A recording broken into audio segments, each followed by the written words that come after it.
σωματείο σήμερα και στην εκδήλωση εδώ στη Δωματική Βιβλιοθήκη.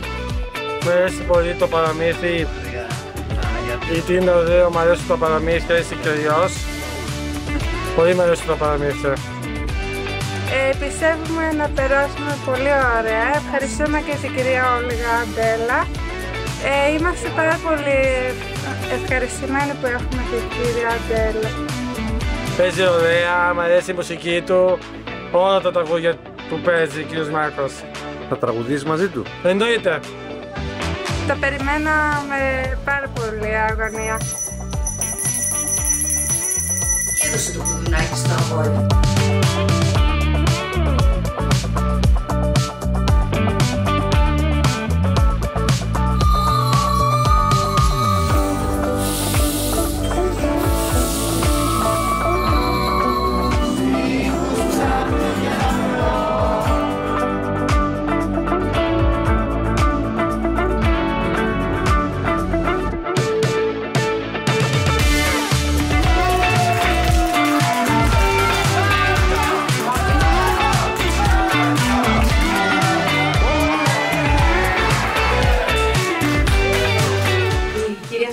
Μαζί με τον κύριο Μάρκο για τις ιστορίες, για τα τραγούδια, τα παραμύθια, τους στίχους, όλο αυτό το υπέροχο που ζήσαμε εμείς αυτά τα 3 Σάββατα εδώ και γέμισαν τόσο όμορφα και την ψυχή μας και γίναμε έτσι μια πολύ όμορφη συντροφιά και σας ευχαριστούμε πραγματικά έτσι την ευγνωμοσύνη μας γιατί μας γεμίσατε τα Σάββατα και ήμασταν εδώ πέρα όλοι μαζί.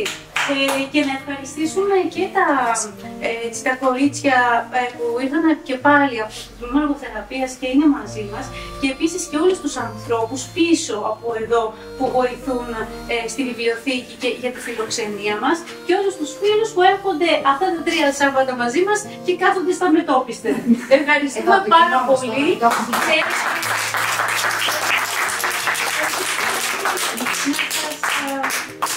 Να σας ακούμπησαν όλα αυτά που είναι σίγουρο γιατί φαίνεται. Ευχαριστούμε πολύ. Και εμείς ευχαριστούμε πάρα πολύ. Λοιπόν, ήταν μια πάρα πολύ εμπειρία. Ήρθαμε σε επαφή και με τα άτομα του Συλλόγου. Γνωρίσαμε καλύτερα κάποια πράγματα για την εργοθεραπεία. Νιώσαμε πιο κοντά στην εργοθεραπεία. Γενικά έχουμε νιώσει πάρα πολύ άνετα και στις 3 αυτές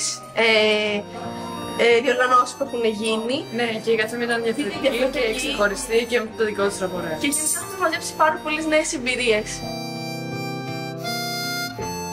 3 παραμυθό Σαββάτα, όπως τα ονοματίσαμε από την αρχή, 3 Σαββάτα με παραμύθια και τραγούδια που είχαν όλα σαν κέντρο τους την κίνηση, το ποτάμι. Το ποτάμι είναι αυτό με το οποίο ξεκινήσαμε, το ποτάμι είναι αυτό με το οποίο κλείσαμε αυτόν τον κύκλο και το αφήσαμε έτσι ελεύθερα να συναντήσει τη θάλασσά του, να συναντήσει αυτό που εμείς έτσι όπως το βιώσαμε σε αυτά τα 3 Σαββάτα, είναι το μαζί, την αγκαλιά του μαζί. Σε αυτή την αγκαλιά του μαζί λοιπόν αταμώσαμε το 3ο Σάββατο, το σημερινό, και κλείσαμε αυτό το μικρό κύκλο, αυτό το μικρό πρόγραμμα που είχε βέβαια σαν τίτλο «Παραμύθια σε κλωστή».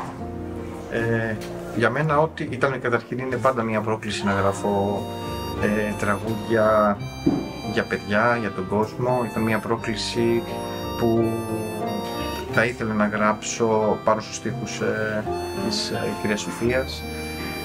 Τα παιδιά τραγουδήσαν τα τραγούδια μας, τα αγαπήσανε αυτά τα 3 Σάββατα κτλ. Και πάντα χαιρόμαστε να ερχόμαστε σε επαφή με αυτά τα παιδιά και να τραγουδάμε με αυτά τα παιδιά παρέα.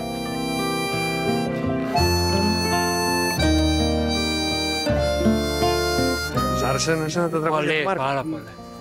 Δύσκολα Και τα 3 ήταν ωραία. Και τα 3 πολύ. Εσένα σ' άρεσαν τα τραγούδια? Άρα να πούμε μπράβο στον Μάρκο. Ναι, μπράβο. Πάω να φάω γέα τώρα γιατί με τον Καζατζίδη με συγκρίνει. Και πάρα πολύ φωνή. Φωνάζει σαν καμπάνα.